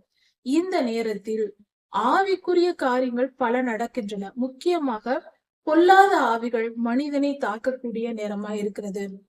பலருடைய வியாதியின் நேரம் பார்த்தால் அதிகாலை நேரத்தில் மிகவும் துன்பப்படுவார்கள். சாதாரணமாக இருமல் வந்தால் போதும், பகல் முழுவதும் அதிக துன்பம் இருக்காது, இரவில் சற்று கடினமா இருக்கும். இருந்தாலும் அதிகாலை நேரத்தில் பார்த்தால் அதிக இருமல் இருக்கும். இருமல் வந்தால் அப்படி இருக்கும். ஒரு சாதாரண விஷயத்தை பார்ப்போம். எல்லா வியாதிகளுக்கும் இந்த அதிகாலை நேரம் கொஞ்சம் கொண்டாட்டம், அதிகமாய் மனிதனை துன்பப்படுத்தும். இது பொல்லாத ஆவியின் ஒரு காரியம் என்பதை இந்த ஒரு அடையாளத்தையும் கண்டு கொள்ளலாம். இன்னொரு காரியம், பாவம் செய்கிறவர்கள், இச்சை செய்கிறவர்கள், வேதம் தெள்ள தெளிவாக சொல்லுகிறது, இஸ்ரவேலில் ஆண்கள் இச்சையோடு இருப்பவர்கள் அதிகாலையில் எழுந்து அடுத்தவன் வாசற்படி, அடுத்த வீட்டு வாசற்படியை நோக்கி குதிரையை போல கனைப்பார்கள் என்று சொல்லப்பட்டிருக்கிறது. இச்சையோடு அடுத்தவனின் மனைவியை பார்த்து அந்த அதிகாலை நேரத்தில் இது நடக்கும் என்று வேதத்தில் சொல்லப்பட்டிருக்கிறது. செப்பனியா 3:7 சொல்லுகிறது, அதிகாலை நேரத்தில் கெட்டவர்கள் பொல்லாத ஆவிகள் செயல்படும் என்றும் சொல்லப்பட்டிருக்கிறது. அவனுடைய ஆதிக்கம் அந்த நேரத்தில் இருக்கும் என்று. இப்படி அதிகாலை நேரம் என்பது மனிதனுடைய ஆவி, பொல்லாத ஆவி, இவைகளை ஆளுகை செய்யும் பரிசுத்த ஆவியானவர் அவரும் கிரியை செய்கிற காலமா இருக்கிறது. அந்த நேரத்தில் நாம் எழுந்து ஜெபிக்கும் போது ஆவிக்குரிய யுத்தம் செய்து நாம் ஜெபிக்கும் போது அந்த பொல்லாதவன் நம்மை தாக்காதபடிக்கு நம்மை காத்து கொள்ள அது மிகப்பெரிய பலனா இருக்கிறது. மிகப்பெரிய ஊழியர்கள் எல்லோரும் அதிகாலையில் எழுந்து ஜெபிக்கிறவர்களா இருந்திருக்கிறார்கள், இருந்து கொண்டும் இருக்கிறார்கள். இதையும் கவனித்து பார்த்து நாம் அதிகாலையில் எழுந்து ஜெபிக்கும் பழக்கத்தை கடைபிடிப்பது மிகவும் நல்லது. நம்ம எல்லோருக்கும் உதாரண புருஷர் நம்ம ஆண்டவர் இயேசு கிறிஸ்து. அவரை குறித்தும் சொல்லப்பட்டிருக்கிறதே. மார்க் 1ஆம் அதிகாரத்தில் சொல்லப்பட்டிருக்கிறது, ஆண்டவராகிய இயேசு கிறிஸ்து இந்த பூமியில் இருக்கும் பொழுது அவர் அதிகாலையில் எழுந்து ஜெபிக்க போனார், மலைக்கு ஜெபிக்க போனார் என்று சொல்லப்பட்டிருக்கிறது. இது மார்க் 1ஆம் அதிகாரத்தில் ஆண்டவர் ஜெபிக்க போனது. ஆண்டவராகிய இயேசு கிறிஸ்து உயிர்த்தெழுந்த போது அதிகாலையில், வாரத்தின் முதல் நாள் அதிகாலையில் அவர் எழுந்திருந்தார் என்றும் சொல்லப்பட்டிருக்கிறது. இப்படி மார்க் 16ஆம் அதிகாரத்தில் கொடுக்கப்பட்டிருக்கிறது. இப்படி கர்த்தருடைய செயல்கள் அதிகாலையில் அவர் செயல்பட்டார், அவர் ஜெபித்தார், பல காரியங்களை செய்தார் என்று சொல்லப்பட்டிருக்கிறது. இரவு முழுவதும் ஜெபித்தார் என்றும் அதிகாலையில் எழுந்து ஜெபித்தார் என்றும் சொல்லப்பட்டிருக்கிறது. மலைக்கு ஜெபிக்க தனிமையில் போனார் என்று. அப்படி என்றால் அந்த அதிகாலை நேரத்தில் ஒரு ஒரு முக்கியமாய் நாம் ஜெபிக்க வேண்டிய நேரம், கர்த்தரோடு இணைந்திருக்க வேண்டிய நேரம் என்பதையும் நாம் தெரிந்து கொள்ள வேண்டும். இப்படி கர்த்தர் ஆதியாகம காலத்தை எடுத்துக்கொண்டால் ஆண்டவர் பகலின் குளிர்ச்சியான வேளையில் ஆதாமையும் ஏவாளையும் சந்தித்தார் என்று சொல்லப்பட்டிருக்கிறது. பகலில் குளிர்ச்சியான வேலை என்றால் அது காலை நேரம்தான். எந்த காலத்திலும் காலை நேரம் குளிர்ச்சியா இருக்கும். கோடை காலத்தில் கூட அதிகாலை நேரம் எழுந்து நாம் வீட்டை விட்டு வெளியே வந்தால் அருமையான குளிர்ந்த காற்றை நாம் உணரலாம். அதை தென்றல் என்று சொல்வோம். அவ்வளவு அருமையான காற்றாய் இருக்கும் அதிகாலை நேரத்தில். கொளுத்துகிற கோடை காலத்தில் கூட அந்த நேரத்தில் சற்று குளுமையாக தான் இருக்கும். ஆனால் மாலை பொழுது கூட அதிக வெப்பம் இருக்கும், இரவு கூட வெப்பமா இருக்கும். ஆனால் அதிகாலை நேரத்தில் மிகவும் குளிர்ந்த நிலையில் அருமையாக இருக்கும் அந்த நேரம். இதனால் அதிகாலையின் குளிர்ந்த நேரம் என்பது இவ்வாளையும் கர்த்தர் சந்தித்திருக்கிறார். இதையும் கவனிக்க வேண்டும். இப்படி அதிகாலை நேரத்தை நாம் கவனித்துக் கொள்வோம். ஆனால் அதிகாலையின் மகனாகிய விடிவெளியே என்று ஏன் பொல்லாதவனை குறித்து சொல்லப்பட்டிருக்கிறது? அவன் அந்த நேரத்தில் தான் மனிதர்களை குறிவைத்து தாக்குகிறான். அந்த நேரத்தில் நாம் தூங்கிக் கொண்டிருக்க கூடாது. அந்த நேரத்தில் அதிகாலையில் எழுந்து ஜெபித்து கர்த்தரோடு நாம் ஐக்கியமா இருந்து விட்டால் அவன் நம்மை தொட முடியாது. பொதுவாக அல்லது பெண்கள் இருக்கிறோம், வாலிப பிள்ளைகள் இருக்கிறார்கள்.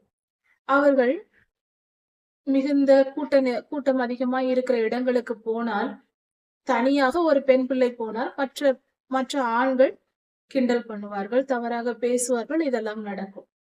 ஆனால் அந்த பெண் தன் தகப்பனோடு போனால் யாரும் எந்த வம்பும் செய்ய மாட்டார்கள். அப்படி தகப்பனோடு இருக்கிற பெண்ணுக்கு எப்படி பாதுகாப்பு இருக்குமோ, அதே போல ஆபத்து நேரத்தில் மிகுந்த ஒரு சண்டை சச்சரவுகள் நடக்கக்கூடிய ஒரு இடத்திற்கு ஒரு பெண் போக வேண்டும் என்றால் தன் தகப்பனையோ தன் சகோதரனையோ கூட அழைத்து செல்வார்கள் ஒரு பாதுகாப்புக்காக. அதே போலதான் அதிகாலை நேரத்தில் மனிதர்களுக்கு பொல்லாத ஆவிகளால் பாதிப்பு உண்டாவதினால் அந்த அதிகாலை நேரத்தில் நாம் நம் தகப்பனோடு இணைந்திருந்தால், நம் பரம தகப்பனாகிய ஆண்டவரோடு நாம் இணைந்திருக்கும் பொழுது நாம் ஜெபித்து கொண்டிருந்தால் அவன் அந்த நேரத்தில் நம்மை தாக்க முடியாது. நம் மனதில் தீய எண்ணங்களை உருவாக்க முடியாது. நம்முடன் அவன் பேச முடியாது. நாம் அப்பாவுடன் பேசிக் கொண்டிருந்தால் இவன் எப்படி நம்மிடத்தில் பேசுவான்? நாம் அவன் காட்டும் வஞ்சகத்திலிருந்து தப்பித்துக் கொள்ளலாம். இப்படி அந்த நேரத்தில் நீ என்னோடு இரு மகளே, அவன் வருவான் என்பது போலதான் கர்த்தர் இந்த இடத்தில் சொல்லியிருக்கிறார். இந்த காரியத்தை வெளிப்படுத்தியும் இருக்கிறார். அதிகாலையின் மகனாகிய விடிவெள்ளியே, விடிவெள்ளி தோன்றுவது போல அதிகாலையில் இவன் தோன்றுவான் என்பது பொருள். ஒரு சில காரியங்களை, ஆழமான சத்தியங்களை சற்று கவனித்துக் கொண்டால் நலமாயிருக்கும். அதாவது இந்த இடத்தில் சொல்லப்பட்டிருக்கிறது 15ஆம் வசனத்தில், நீ அகாதமான பாதாளத்தில் தள்ளுண்டு போனாய் என்று. இது லூசிபராய் இருந்து சாத்தானை மாறினவனை குறித்து சொல்லப்பட்டிருக்கிறது. அவனை குறித்துதான் யோசித்துக் கொண்டிருக்கிறோம். இப்பொழுது அவனை கவனித்து நாம் கற்றுக்கொண்டிருக்கிறோம். அவனை பற்றின செய்திகளை, அது மிகவும் அவசியம். நம் எதிரியை குறித்து நாம் தெரிந்து கொண்டால்தான் அவனை வீழ்த்த முடியும். அதனால் நாம் வெற்றி பெறுவதற்கு இந்த காரியங்கள் மிகவும் அவசியமாய் இருக்கிறது. அகாதமான பாதாளத்திலே நீ தள்ளுண்டு போனாய் என்று வேதம் சொல்லுகிறது. அகாதமான பாதாளம் என்றால் பூமியின் அடியில் பாதாளம் இருக்கிறது. அந்த பாதாளத்தில் கர்த்தர் அவனை தள்ளி விட்டார். சரி, பாதாளத்தில் ஆண்டவர் தள்ளிவிட்டார் என்றால் அவன் பாதாளத்தில் இருக்கிறான் என்பது பொருள். வெளிப்படுத்தல் 12ஆம் அதிகாரம் முதல் 4 வசனங்களை கவனிக்கும் பொழுது, வானத்திலிருந்து விழுந்தாய், அதாவது வானத்திலிருந்து வலு சர்ப்பமானது பூமியில் விழுந்தது, ரெட் டிராகன் என்று சொல்லுவோம், அது விழுந்தது என்று வெளிப்படுத்தல் 12ஆம் அதிகாரத்தில் சொல்லப்பட்டிருக்கிறது. வானத்தில் வலு சர்ப்பம் இருக்கிறது. இந்த மிருகம், இந்த சாத்தான் பாதாளத்தில் இருக்கிறான் என்று சொல்லப்பட்டிருக்கிறது. வானத்தில் இருப்பவனும் சாத்தான் தான், பாதாளத்தில் இருப்பவனும் சாத்தான் தான், இந்த பூமியை ஆளுகை செய்து கொண்டிருப்பவனும் சாத்தான் தான். எப்படி?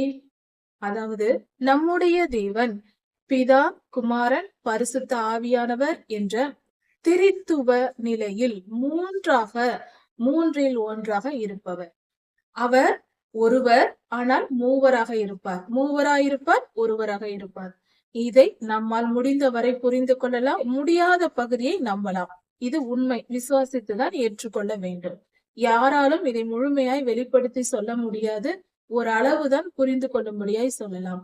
அதாவது சுருக்கமாக சொல்ல வேண்டும் என்றால், ஒரு மனிதன், ஒரு ஆண், திருமணமான ஒரு ஆண் இருக்கிறார் என்றால் அவர் வீட்டில் மனைவிக்கு கணவராகவும், பிள்ளைகளுக்கு தகப்பனாகவும், வேலை ஸ்தலத்தில் அவர் போய் வேலை செய்யும் போது ஒரு வேலைக்காரராகவும் இருப்பார். அதே போல 3 தன்மைகள் என்று புரிந்து கொள்ளலாம். இப்படியாக இருக்கும். அதாவது இதே போல பிதாவாகிய தேவன் எப்படி திருத்துவ தேவனாய் இருக்கிறாரோ, அவர் என்ன செய்கிறாரோ அதையெல்லாம் இவனும் செய்வான். இந்த பொல்லாதவனும் அவன் என்ன செய்கிறான்? இவனும் 3 விதமாக இருக்கிறான். வெளிப்படுத்தல் 20ஆம் அதிகாரத்திலும் மேலும் சில இடங்களிலும் இதை குறித்து நமக்கு சொல்லப்பட்டிருக்கிறது. வெளிப்படையாக பிசாசு என்றும் மிருகம் என்றும் உண்மையாக சொல்லப்பட்டிருக்கிறது. அது 3 விதமான ஆவிகள். அந்த கிறிஸ்துவின் ஆவி பூமியை ஆளுகை செய்ய போகிற ஆவி. பாதாளத்திலிருந்து ஏறி வருகிற மிருகம் என்று வெளிப்படுத்தல் 11ஆம் அதிகாரத்தில் சொல்லப்பட்டிருக்கிறது. அது கள்ளதீர்க்கதரிசியின் ஆவி. வானத்திலிருந்து விழுந்தது என்று 12ஆம் அதிகாரத்தில் சொல்லப்பட்டிருக்கிறது வலு சர்ப்பத்தின் ஆவி. அதாவது வலு சர்ப்பம், கள்ளதீர்க்கதரிசி, அந்தி கிறிஸ்து என்ற 3 தன்மைகளை உடையவன் தான் சாத்தான். அவனுக்கு பொதுவான பேர் சாத்தான் என்று சொல்லலாம். இப்படி 3 தன்மைகளோடு அவன் செயல்படுகிறான். அப்படி என்றால் வானத்தை ஆளுகை செய்கிறான், பூமியை ஆளுகை செய்கிறான், பூமிக்கு அடியில் பாதாளத்தில் இருந்து ஆளுகை செய்கிறான். ஆனால் இந்த கடைசி காலத்தில், அதாவது நாம் வாழ்கிற இந்த காலத்தில், இப்பொழுதுதான், அதில் எந்த சந்தேகமும் இல்லை, நம்முடைய தலைமுறையில் இந்த காலத்தில் தான் இந்த காரியங்கள் வெளிப்படுகிறது. இதுவரைக்கும் அதிகம் யாரும் இந்த ஒரு 20 வருடங்களுக்குள் தான் கடைசி கால காரியங்கள் அதிகமாய் வெளிப்படுத்தப்படுகிறது. விசுவாசிக்கிறவர்களும் இந்த காலத்தில் தான் எழும்புகிறார்கள் இந்த செய்திகளை. இதுதான் அவன் வரப்போகிற கடைசி காலம்.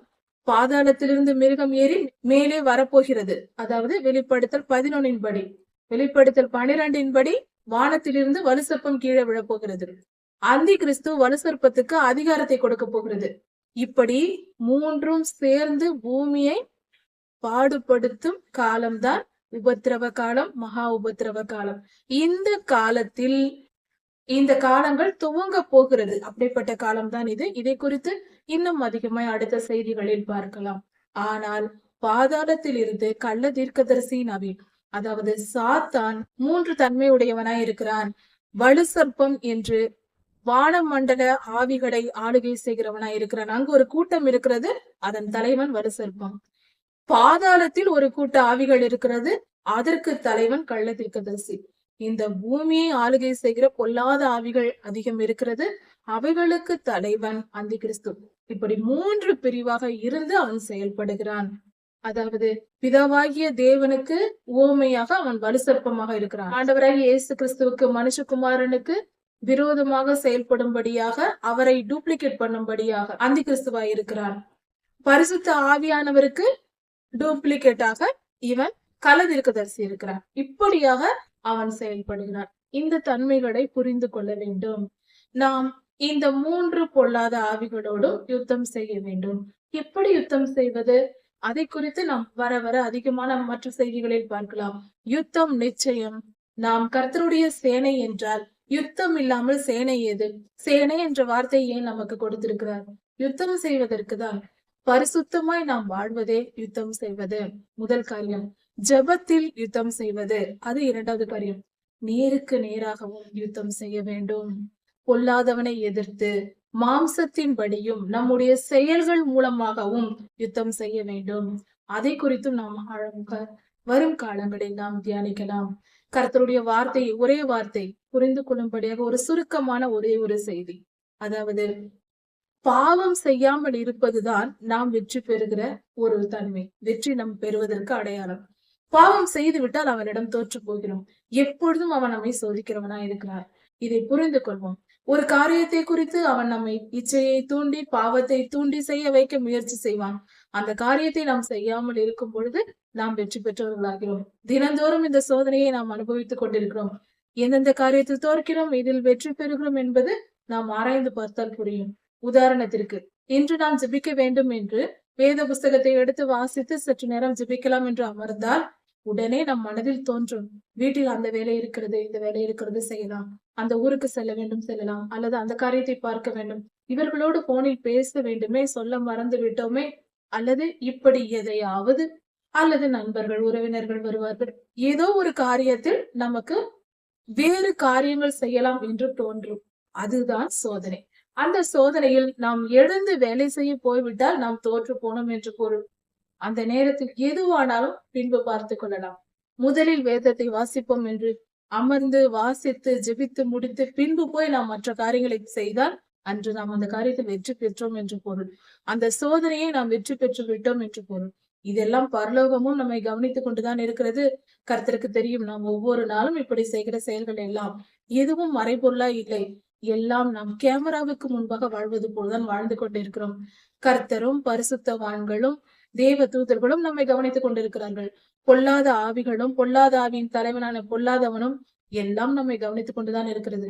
நாம் ஒரு பொய் பேசினாலும் கூட பொல்லாதவன் போய் அப்பாவிடம் போய் சொல்லுவான். பரலோகத்தில் அன்று இரவே போய் சொல்லுவான், உம்முடைய மகள் என்று பொய் பேசினால், உம்முடைய மகள் என்று இந்த காரியத்தை தவறாய் செய்தால் என்று உடனே போய் அங்கு சொல்லி அதை நிமித்தம் எனக்கு டிக்கெட் கொடுங்கள், அவளை ஆளுகை செய்ய என்று கேட்பான். அனுமதி தாருங்கள், நான் அவள் அந்த பாவம் செய்து விட்டாள், நான் அவளை போய் ஆளுகை செய்ய வேண்டும் என்று கேட்டுக்கொண்டு நிற்பான். இதனால் தான் சில நேரங்களில் சேர்ந்து வைத்துக் கொண்டு நமக்கு துன்பம் வரும். நாம் செய்யும் மீறுதல்கள் நாம் நினைக்கலாம் சிறிய காரியம் தானே. கர்த்தர் இப்பொழுது ஜெபிக்க சொன்னார். அரை மணி நேரம் கழித்து இந்த வேலையை முடித்துவிட்டு நாம் ஜெபிக்கலாம் என்று செய்ய போவோம். அதுவும் நமக்கு பாவம் தான். அந்த பாவத்தின் நிமித்தம் நமக்கு ஒரு தண்டனை வரும். ஏனென்றால் வேலையை விக்கிரகமாக்கி விட்டோம். கர்த்தரின் வார்த்தையை விட இதை நாம் முக்கியத்துவப்படுத்தி விட்டோம் என்பது பொருள். பரலோக சட்டம் அப்படிதான். அப்பொழுது இதையெல்லாம் நாம் கர்த்தரோடு இணைந்து வாழும் பொழுது அது புரியும். இப்படி நாம் செய்யும் சில சிறு சிறு தவறுகள், நாம் சிறியது இது தவறே இல்லை என்று நினைத்துக் கொண்டிருப்போம். ஆனால் அது நிமித்தம் நமக்கு மிகப்பெரிய பாதிப்பு வரும். அதனால் மனம் திரும்புவோம், கர்த்தருக்கு முக்கியத்துவம் கொடுப்போம், கர்த்தருடைய வழிகளில் நடக்க தொடங்குவோம். அது இன்பமானது. அது ஒன்றும் வலி நிறைந்தது என்று சொல்ல முடியாது. வெளியிலிருந்து பார்த்தால் அது வழியாக தோன்றும் என்றாலும் உள்ளுக்குள் மிகப்பெரிய சந்தோஷம் ஒன்று பொங்கும். கர்த்தரின் வழிகளில் நடக்கிறேன், கர்த்தருடைய ராஜ்யத்திற்கு போகிறேன், கர்த்தரோடு இணைந்து வாழப் போகிறோம். ஆயிரம் ஆயிரம் ஆண்டுகளாக, கோடி கோடி ஆண்டுகளாக, நிரந்தரமாக, நித்தியமாக வாழப் போகிறோம், கர்த்தரோடு இணைந்து வாழப் போகிறோம் என்று நினைத்து பார்த்தால் இந்த துன்பங்கள் பெரிதாய் தோன்றாது. இவ்வுலக வாழ்க்கையின் துயரங்களும் துன்பங்களும் பாடுகளும் பெரிதல்ல என்பது புரிந்துவிடும். இது கொஞ்ச நேரம் வரும் போகும், கொஞ்ச நாட்கள் தானே. எத்தனை பாடுகளை சுமந்தாலும் கொஞ்ச நாட்கள் முடிந்து போகும். முக்கியமான காரியம், எத்தனை பாடுகள் வந்தாலும் நம்மை வீழ்த்த முடியாது. கர்த்தர் நம்மை பாதுகாத்து கொண்டே இருக்கிறார். அதனால் நாம் விழுந்து இறந்து போவதில்லை. கொஞ்சம் துன்பத்தை அனுபவிப்போம், அவ்வளவுதான். யோசித்து பார்ப்போம், கர்த்தரோடு இணைந்து வாழ முயற்சி செய்வோம். 15ஆம் வசனம் சொல்லுகிறது, நீ அகாதமான பாதாளத்திலே தள்ளுண்டு போனாய். பாதாளத்தில் மிருகம் இருக்கிறது. உன்னை காண்கிறவர்கள் உன்னை உற்று பார்த்து உன்னை குறித்து சிந்தித்து, இவன்தானா அதிரவும் பூமியை தத்தளிக்கவும் பண்ணினவன் என்று சொல்லுவார்களாம். இவனா இப்படி செய்தான்? இவன் அல்லவா பூமியையே தத்தளிக்க பண்ணினான், ராஜ்யங்களை எல்லாம் அதிர பண்ணினான். இவனா இப்படி கிடக்கிறான் என்று சொல்வார்களாம். இவ்வளவு கேவலமான நிலைக்கு இவன் ஆளானானா என்று சாத்தானை குறித்து பார்க்கிற ராஜாக்கள் சொல்லுவார்களாம். அப்படிப்பட்ட ஒரு நிலை வருமா? அவன் அந்த அளவுக்கு கீழே விழுந்து அவன் சிதறி போய் கிடப்பான் என்று சொல்லப்பட்டிருக்கிறது. உருவமற்று அவன் உருவத்தை இழந்து அவன் அடிபட்டு கிடப்பான் என்று சொல்லப்பட்டிருக்கிறது. இது எப்பொழுது நடக்கும்? இனி வரும் காலங்களில் நடக்க போகிற காரியமா இருக்கிறது. இப்படி அவனுடைய அழிவை குறித்து கர்த்தர் இந்த வேத பகுதியில் இந்த வசனங்களில் சொல்லுகிறார். உலகத்தை வனாந்திரமாக்கினான் அவன். ஒரு காலத்தில் இவன் இப்படியெல்லாம் செய்தானே, அதன் நகரங்களை அழித்து சிறைப்பட்டவர்களை தங்கள் வீடுகளுக்கு போக விடாமல் செய்தவன் அல்லவா? இப்படியெல்லாம் செய்தானே, இவனா இப்படி அழிந்து கிடக்கிறான், அழுகி போன பிணம் போல இவன் இப்படி கிடக்கிறானே என்று பார்க்கிறவர்கள் சொல்லுவார்களாம். அப்படிப்பட்ட முடிவுதான் அந்த சாத்தானுக்கு வரப்போகிறதாம். அவன் உலகத்தை வனாந்திரமாக்கினானாம். அப்படி என்றால் இனி இது நடக்க போகிற காரியம். உலகம் இப்பொழுது செழிப்பாக தான் இருக்கிறது. மனித இனம், மிருகங்கள் எல்லாம் செழிப்பாய் இருக்கிறது. ஆனால் இது வனாந்திரமாக்கினான் என்றால் ஒன்று மனிதர்கள் இல்லாத அளவுக்கு, இல்லவே இல்லை என்று சொல்லும் அளவுக்கு வனாந்திரமாக்குவான். இது ஏற்கனவே நோவாயாவின் காலத்தில் ஒரு முறை செய்தான். அதாவது பூமி எங்கும் பொல்லாதவன் நிரம்பி ஜனங்களை தீயவர்களாய் மாற்றியது நிமித்தம் கர்த்தர் நியாய தீர்ப்பை கட்டளையிட்டு ஜலப்பிரளயம் வந்து எல்லாரையும் அழித்து போட்டது, 8 பேரை தவிர. அந்த 8 பேர் மட்டும் மனிதர்கள் மீந்திருந்தார்கள். அவர்கள் மூலம் இன்று உலகம் முழுவதும் நாம் பெருகி இருக்கிறோம். மனித இனம் பெருகி இருக்கிறது. ஒரு முறை அவன் வனாந்திரமாக்கி விட்டான். இன்னொரு முறை இது நடக்க போன்றது. இது எப்படி நடக்கும் என்றால், அவன் வழி என்ன என்பதை நோவாயாவின் காலத்தில் நடந்த சம்பவத்தை குறித்து பார்த்தால் புரியும். முதலில் மனிதர்களை பாவம் செய்ய வைக்கிறான். அவனால் நேரடியாக வந்து மனிதனை அடிப்பதோ கொல்வதோ செய்யவோ முடியாது. அவனுக்கு நம்மேல் அதிகாரம் இல்லை. அப்படி இருக்க அவனுக்கு அதிகாரம் வேண்டும், நம்மேல் அதிகாரம் வரும் என்றால் வரும். ஆனால் அதை நாம் கொடுத்தால் உண்டு, நாம அவனை விடுத்து விட்டால் தான் உண்டு. வா என்னிடம் வா, என்னை அடி என்று நாம் கேட்டால் தான் உண்டு. இல்லாவிட்டால் அவனால் நம்மை தொட முடியாது. அதையும் தெரிந்து கொள்வோம். எப்பொழுதும் ஒரு காரியம் தெரிந்து கொள்ளுங்கள். சிறிய காரியம் என்று தோன்றினாலும் மிகப்பெரிய ஆவிக்குரிய பொருள் இதில் உண்டு. யாரையும் பார்த்து, எந்த மனிதனையும் பார்த்து, நமக்கு விரோதமாய் செயல்படுகிற யாரையும் பார்த்து, என்னை நீ செய்து விடுவாயா? பார்க்கலாம். எனக்கு நீ இந்த துன்பத்தை கொடுத்து விடுவாயா? பார்க்கலாம் செய் என்று சொல்லாதிருங்கள். ஒருபோதும் சொல்லாதிருங்கள். என்னை நீ அடித்து விடுவாயா? என் பொருளை நீ எடுத்து விடுவாயா? எனக்கு இந்த தீமை நீ செய்து விடுவாயா? பார்க்கலாம் என்று பார்க்கலாம் என்று அனுமதி கொடுக்காதீர்கள். உங்கள் வார்த்தையை பயன்படுத்தி அவன் அந்த செயலை செய்ய முடியும். இது ஆவிக்குரிய ரகசியம். நீங்கள் சொன்னதின் நிமித்தம் அவனுக்கு அந்த அனுமதி கிடைத்துவிடும். பொல்லாதவன் மனிதனை நேரடியாக துன்பப்படுத்த முடியாது. கர்த்தர் அனுமதி தந்தால்தான் முடியும். கர்த்தர் நம்மை அடிக்க, துன்பப்படுத்த அனுமதிக்க மாட்டார். நாம் ஒருவேளை பாவம் செய்து அவனுடைய வார்த்தைகளை கேட்டு அவனுக்கு கீழ்ப்படிந்திருந்தால், ஏதாவது தவறு செய்திருந்தால், அது நிமித்தம் கர்த்தர் நம்மை தண்டிக்க அவனை அனுமதிப்பார். ஆனால் அவராக மனதால் போய் அவனை அடி என்று மனிதரை துன்பப்படுத்த சாத்தானை தானாக அனுப்ப மாட்டார். நாம் தவறு செய்யாத பட்சத்தில், நாம் தவறு செய்தால் தண்டிக்கும்படியாக அவன் கையில் ஒப்பு கொடுப்பார். அவன் பேச்சை கேட்டுதானே நீ தவறு செய்தால் அவனிடத்திலே அடி வாங்கு என்று அவனிடம் ஒப்பு கொடுப்பார். அப்படிதான் செய்வார் கர்த்தர்.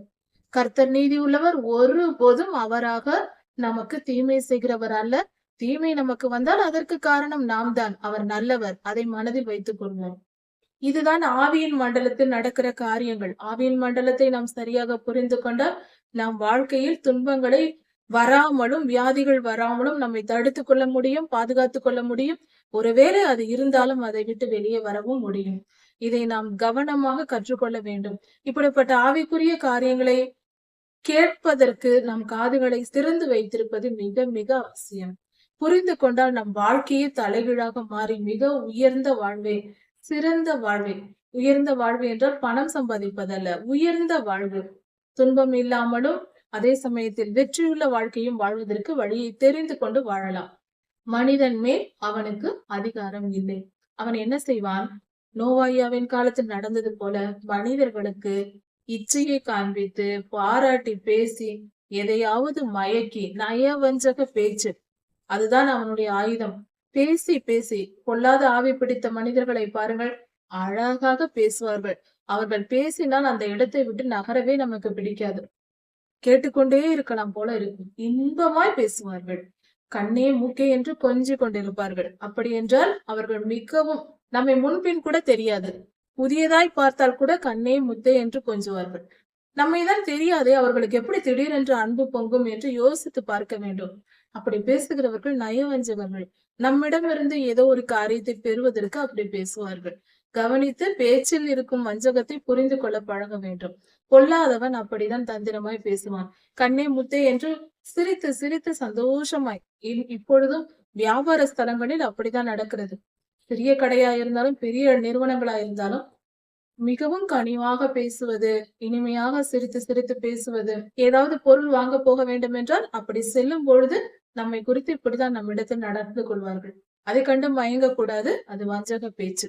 சரி, நம்மை தெரியாதவர்கள் நம்ம மேல் எப்படி அன்பு காட்ட முடியும்? நம்முடைய நற்குணத்தை கண்டார்களா? நம்முடைய செயல்களை கண்டார்களா? எதுவுமே தெரியாமல் அன்பு கூறுகிறார்கள் என்றால் அது சாத்தானால் நடத்தப்படுகிற கிரியைதான். புரிந்து கொண்டு செயல்படுவோம், தெளிவா இருப்போம், ஞானமுள்ளவர்களா இருப்போம். முட்டாள்தனமாய் வாழ்ந்து விட்டால் நாம் தான் நஷ்டப்படுவோம்.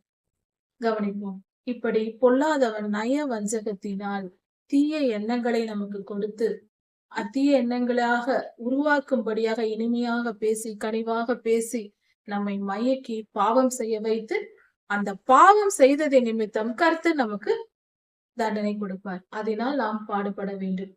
அந்த சூழ்நிலை வரும். அதனால் அவனுடைய தந்திரத்தை புரிந்து கொண்டு, ஏவரம்மாவினிடத்திலும் இதைதான் அவன் செய்தான். அதை புரிந்து கொண்டு செயல்படுவோம். பேச்சுக்கு மயங்க வேண்டாம். மற்றவர்களின் கனிவான பேச்சு கேட்கும் பொழுது இவர்களுக்கும் நமக்கும் என்ன சம்பந்தம்? இவர்களுக்கு நாம் என்ன நன்மை செய்திருக்கிறோம்? ஏன் இப்படி அன்பாக பேசுகிறார்கள்? கனிவான பேச்செல்லாம் அன்பான பேச்சு அல்ல. கனிவாய் பேசுகிறார்கள் என்றால் அதன் உள்நோக்கம் என்ன என்பதை ஆராய்ந்து புரிந்து கொள்ள வேண்டும். கர்த்தரை குறித்தும் பொல்லாதவனை குறித்து நாம் தெரிந்து கொண்டு, படித்து புரிந்து கொண்டு அதற்கேற்றபடி நாம் யுத்தம் செய்து வெற்றி பெறுவோம். வெற்றி நமதே. ஜெய கிறிஸ்துவின் பிள்ளைகள் வெற்றியோடு வாழ்வோம். இவ்வுலகத்தை வெற்றி பெற கர்த்தருடைய வார்த்தைகளை தியானிப்போம். கர்த்தர் உங்களை ஆசீர்வதிப்பாராக. இதன் தொடர்ச்சியை அடுத்த செய்தியில் பார்க்கலாம். மாரநாதா.